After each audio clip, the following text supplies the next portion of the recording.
Hey everyone, this tree behind me here is a weeping tea tree and it's on the banks of the Coen River up in Coen, far north Queensland. And the reason why I'm standing next to it right now, I just walked past it, checking out the creek and looking for all sorts of wildlife. And I was just overwhelmed by this massive buzzing sound coming from this tree. Now this weeping tea tree, it's only got a tiny little flower. Since I've been standing here, I've actually come across several different types of pollinators, including wasps, and they've all been servicing the flowers on this tree. I don't know if you can hear them behind me now. There's one peacock carpenter bee and a great carpenter bee just in the tree behind me. They're the loudest. There's also been the little sugar bag bees that I've actually covered in a different video. I'll pop that link on there as well. The sugar bag bees, they're the social bees. A lot of the bees that I'm actually seeing here on this tree are solitary bees. Now solitary bees, they don't have a queen, they don't have a hive or anything like that. For a carpenter bee, for example, they actually burrow holes inside the soft timbers of the trees.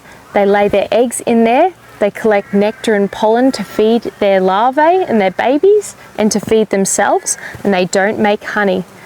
But they are such important pollinators, particularly because there's two peacock carpenter bees behind me now. So the carpenter bees actually use a pollination technique called buzz pollination or sonication.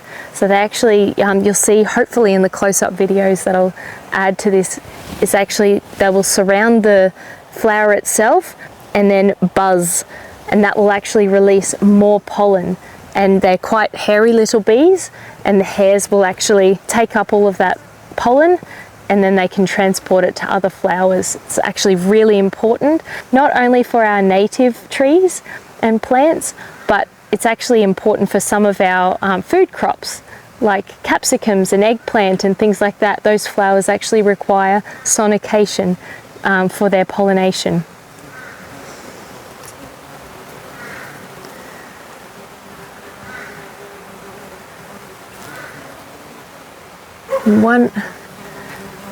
One of my favorite types of bees, you'll actually see it in the animation of my logo, is the blue banded bee, and that's actually been coming to visit this tree also, which is very exciting for me.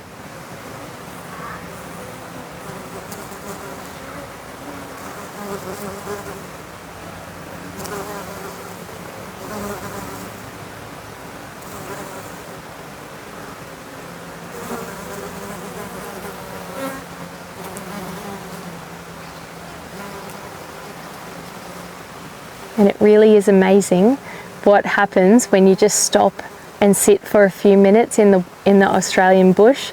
You just come across so many wonders.